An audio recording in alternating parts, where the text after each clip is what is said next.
আব্বা গো, তাইলে আমি ওই বাড়ি চললাম, বুঝতে পেরেছো?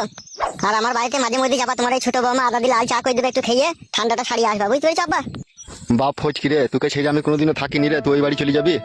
মন খারাপ করো না আব্বা, তোমার এই বৌমায় লেগেই আমাকে যেতে হয়েছে। আম্মা, তাই তুমি আর এই বাড়িতে থাকবে না আব্বা? আমি তাই কাকে আব্বা বলে ডাকবো? কাকে আর আব্বা বলে ডাকবে? তোর মাকে আব্বা বলে ডাকবি। মাকে আব্বা বলে ডাকবে। যেমন কর্ম তেমন তার ফল। তুই মাকে যে আমাকে তাবিজ মাদুরি করে খেপা করে দিতে চাইছিস, সেই জন্যই তো আমি ওই বাড়ি চলে গেছি। কথা বেশি হয়ে গেছে, তাড়াতাড়ি চলো। দাঁড়া না ফেদা, তো হামরা কামড়ে করছিস কেন? আর বাবার সাথে একটু কথা বলে যায় নাকি? যা যা নিয়ে যা। আব্বা গো, চললাম আমি, বেশক্ষণ দাঁড়িয়ে থাকলে অসুবিধা হয়ে যাবে। হ্যাঁ আব্বা, মাঝে মধ্যে যাই আমার বাড়ি। আচ্ছা বেশ, ঠিক আছে, যা তুই। চ শোনাবো, চ হাট।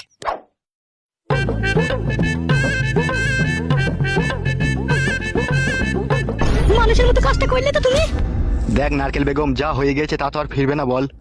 আমার বেটির জীবনটা তো নষ্ট করে দিলা তুমি, বলো শ্বশুর হয়ে। হ্যাঁ তোরা তো একটা সামান্য অন্যায় মেনে নিতে পারছিস না। বাবা, অন্যায় মেনে নেবার মতো হইলে মেনে নিতাম। আগে তো আমরা ছেলে টাই বড় মেয়ের পেট করে দিল, 3 লাখ টাকা জরিমানা দিলেন। সে অন্যায়টা তো মেনে নিলাম। মেনে নিয়েছি কি মেনে নিইনি বলেন? মেনে তো নিয়েছি। তারপরেও আপনার ছেলে আবার বিয়েওয়ালা মেয়েকে বিয়ে করলে বাড়ি চলে এলো। এটা কোন স্ত্রী আছে বলো, তাই মেনে নেবে? সব জিনিস মেনে নিয়ে যায় না বাবা। আপনার ছেলেকে আপনি শাসন করলেন না, তার সাহস তার হিম্মত বাড়িয়ে দিলেন আপনি। আজকে মেয়েটা যদি তোমার নিজের হইতো, তুমি এরকম অন্যায় করতে পাইতে? মেয়েটার সাথে পাইতে বলো, অন্যায় করতে পাইতে না তুমি। আর ছেলে নিজের ছেলেকে বাঁচাইতে গিয়ে আজ আমার মেয়েটাকে বানের জলে ভাসিয়ে দিলে তুমি। মারে, নিজের শ্বশুর হয়ে যদি আমার কপাল পুড়িয়ে দেয়, তাহলে আর কিচ্ছু করার নাই রে মা। জান, আমার ভাগ্য খারাপ। ছেড়ে দে, যা আছে আমার কপালে তাই হবে, ছেড়ে দে। আর এসব কথা আলোচনা করিস না। বৌমা, একটু ধৈর্য রাখো, ধৈর্যের ফল অনেক মিষ্টি হয়। আর মিষ্টি হয়ে কি হবে? মিষ্টি যাওয়া তো হয়েই গেল। নিজের ছেলেকে যখন শাসন করতে পারোনি, মেয়েটাকে যখন বাড়ি থেকে খেতে দিতে পারোনি, তাকে যখন জায়গা কিনে ঘর করে দিয়েছো, বৌমাকে যখন তুমি মেনে নিয়েছো, তখন খুব ভালো করেছো। যাও, আমরা আবার যা ভালো লাগবে তাই করবো। শুন মা, মন খারাপ করিস না। তোর ভাগ্য যা আছে তা হবে, সেটা তো আর কেউ আটকাইতে পারবে না, বল। হ্যাঁ মা, ভাগ্য যখন পুড়িয়ে গেছে পুড়িয়ে যাক মা। কত ভাতারকে ভালোবেসেছিলাম, কত মনে প্রাণে ভালোবাসতাম। সেই ভাতারি যখন গাড়ি লাফ মেরে পর পরে চলে গেল, তখন আর কার কথা ভাববো? ওই পুরা ভাগ্যই বেঁচে থাকবো মা, আর কার কথা ভাববো না মা। জানের উপরে মই চেপে গেল মা। ডালো পালাইতে বাড়ি থেকে। হ্যাঁ গো, তুমি আবার কোথায় চললে? আমার মাথা যন্ত্রণা করছে, গপ গপ করছে, আমি লগেনের দোকান থেকে একটু চা খেয়ে আসি। আরে মা, বাবা আবার রাগ করে পালাইছি নাকি বাড়ি থেকে? যাই যাক, আর ভালো লাগছে না আমার। আর তোরও দোষ আছে মা, তুই গান মারাইতে কেন আমার শ্বশুরকে বিয়ে করলি আবার? তুই যদি বিয়েটা না করতিস তাহলে আমার এরকম ঝঞ্ঝাট ঝামেলা আর হইতো না। কি বলতে চাচ্ছিস কি তুই? আমি তো শ্বশুরকে বিয়ে করতে চেয়েছিলাম, ওই তোমাকে বিয়ে করেছে। জীবনটা পুরো শেষ হয়ে গেল আমার, পুরো শেষ হয়ে গেল। কেউ আমার জীবনের ভালো মন্দ দেখলো না, কেউ খুঁজলো না। হ্যালো, কেলা যদি মাগি, কেউ ভালো মন্দ দেখলো না মারাছিস, আবার আমার তো দোষ দিছিস কেন তুই? আমি একা একা বেশ এই বাড়িতে সুখে শান্তিতে সংসার করছিলাম, তুই বিয়েটা করে সবকিছু মাটি করে দিলি। তা তুই করলো সংসার, তুই কর, তাহলে আমি বাড়ি ছেড়ে পালাচ্ছি। বল, আমি পালাবো তাহলে বাড়ি থেকে?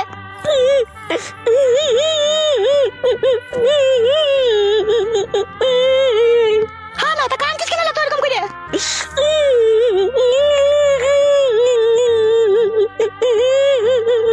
হ্যালো, তুই যে কাঁদছিস, ভাতার ওরা কান্দন কাঁদছিস, যদি কারো ভাতার মরে যাচ্ছে এরকম ধরে কাঁদে না। তখন কাঁদছিস কেন তুই?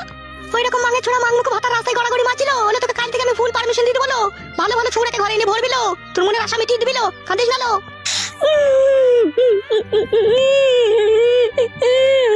মাংমুখ মাঙে ছোড়া 2 পয়সা ইনকাম নাই হলে জন্য আবার তার লেগে কাঁদছে। হ্যালো ছুরি, চুপ কর না, আমি আছি তো, আমি বেঁচে আছি তো নাকি? এখনো বেঁচে আছি তো আমি।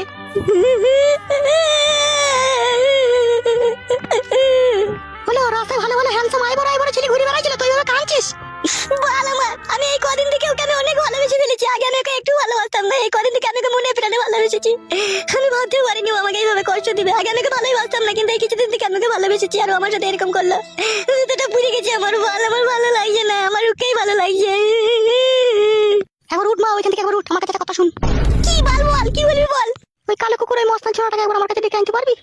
আমি যাবো না বালুর কাছে, ও খুব খারাপ ছিল, খারাপ নজরে তাকাই আমার পানে। ঠিক আছে, তোকে যেতে হবে না, আমি ওর কাছে চললাম। তুই রান্না বান্না চাপা, যা করার আমি করবো। কেন তুই আবার ওর কাছে গিয়ে কি করবি? বললো ছুরি, সোজা আঙুলে যদি ঘি না উঠে আঙুল কিভাবে ব্যাখ্যা করে তুলতে হয় সে রাস্তা আমার খুব ভালোভাবে জানা আছে। তুই রান্নাটা চাপা দা, আমি এই ক্লাব থেকে একবার ওকে দেখা করে আসি, যা। আর শুন, তুই শ্বশুর ফাটা কুকুর বেটা বাড়ি এলে এসব কথা বলবি না। আমি কোথায় গেছিলাম না গেছিলাম, বুঝতে পেরেছিস তো? বেশ ঠিক আছে, বলবো না, যা। ছি, এগুলোকে সহ্য করা যায় রে।